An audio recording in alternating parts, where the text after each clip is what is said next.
person who has the ability to work, society owes that person nothing. That's William Grant Sumner. Society does not owe a person a job. It's the responsibility of the individual to do what? Make themselves competitive.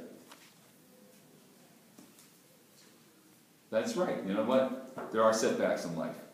Get over it. Move on. Learn a new skill.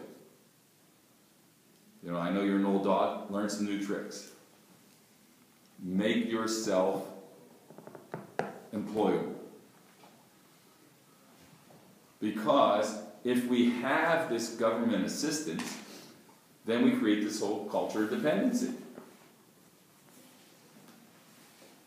You know, or as some person said to me, you know what? You got a wild animal.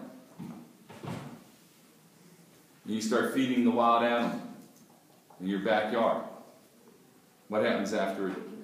They keep coming back. Right? They lose their what? They're like hunting skills. Their hunting skills, their ability to fend for themselves.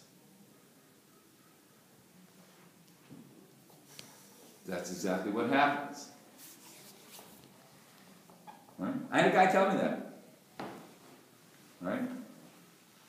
That's why you should have not have welfare, Social Security, right? Medicaid, Medicare. Certainly, Ron Paul believes all that. It is not government's responsibility to directly intervene and provide services for the poor.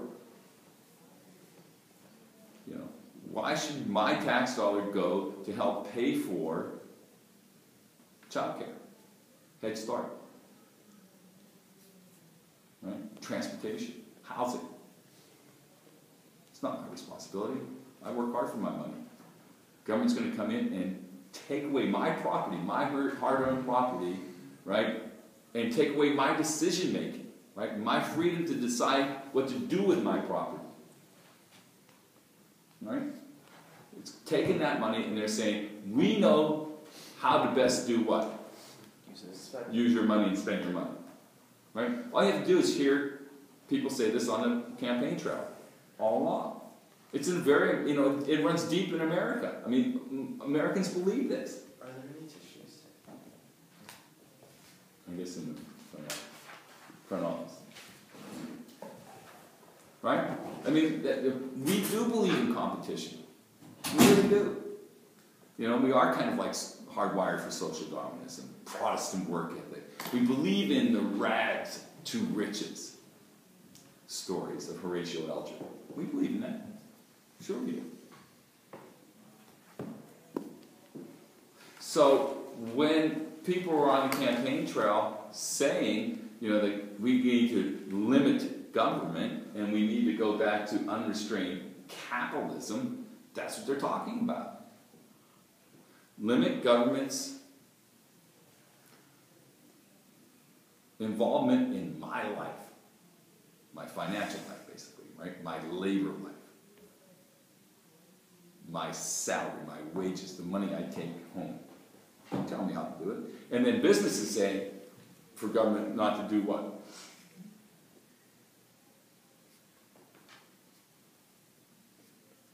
Government doesn't have a right to do what with my property? Take it away. Well, tell me how I have to use it. Use it. Right? Because the worker comes to work for me. He knows what the working conditions are. He doesn't have to take the job. He knows what the wages are. Government should come in and tell me there should be a minimum wage. Government has no right to come in and tell me, right, that there should be a maximum hours. But government also doesn't have a right, according to this liberty of contract, to tell Jake, the worker, that he's only allowed to work X amount of hours. Right? They can't tell him what the conditions of employment are. Right? They're taking away his liberty to do what? To negotiate that with his employer. You know, government's setting the is setting the standards, or unions are setting the standards. They're directly intervening in private affairs, private contracts. And that's un-American. Right? Everyone is created equal. Everyone has a right to life, liberty, and property. Everyone has a right to improve his condition. So that it is up to the individual to do what? Better their condition. It is not up to government to do that, and it's certainly not up to these socialist unions to do that. Right? It's un-American. And people look at it and they go, yeah, okay, I'll buy that. Right? So how do you balance it? Because this unbridled capitalism, unrestrained capitalism, does have a tendency to concentrate wealth at the top. You know? And when money's concentrated at the top, what do people have a tendency to do? Have that concentration of wealth? To just waste it. Take advantage of it. Sometimes they waste it, right? Which we read. Right? But there's still going to be money left over. You know, they can piss money down and drain and still have tons left over. So if a guy blows out 10 grand in Delmonico's in 1890, right? You know, there probably is a lot of money in the bank to do other things. Right? Or if the Astors spend 25 grand on a wedding and people come up with fancy schmancy gifts, like $2 million worth of the guy spending 10 grand a month on a yacht, which the Astors were doing, they're going to have money left over for investments anyhow. Right? I mean, this is basically disposable discretionary income. Right? So people are going to be able to, if you fly private, chances are, you know, you have plenty of money left over to invest and do other things with your money. Right?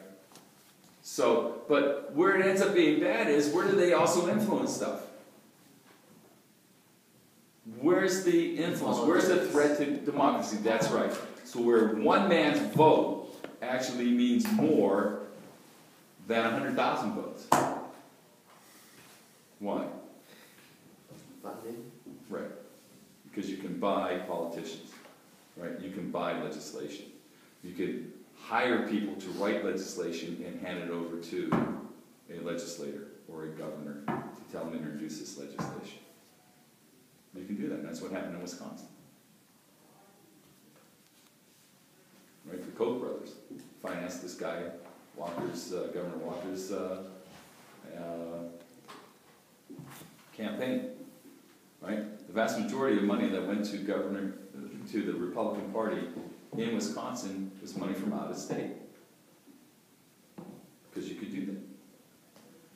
So then what are you doing? You're basically buying a state legislature. You're basically buying a governor, right? And for this support, what did these legislators and governors They do whatever the companies want. Right.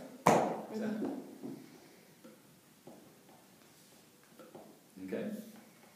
So there ends up being a threat. Now, the Supreme Court has said what in its Citizens United case? Since corporations are people,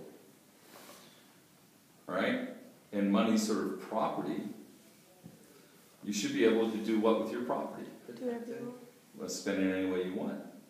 Limiting spending on property, you're spending your property the way you want, your money the way you want, is a limit on basically free speech. So corporations, the thinking is corporations are people, money is then equated to free speech. Government has no right to come in and tell a person, right, how they can spend their money. If I want to spend my money on political ads in support of somebody, then I have every right to do so. It's a very American thing to do. And any attempt to limit that is unconstitutional. It takes away a person's liberty or freedom. Of course, what's the consequence? And there's corruption in government. Right, there ends up being some form of corruption.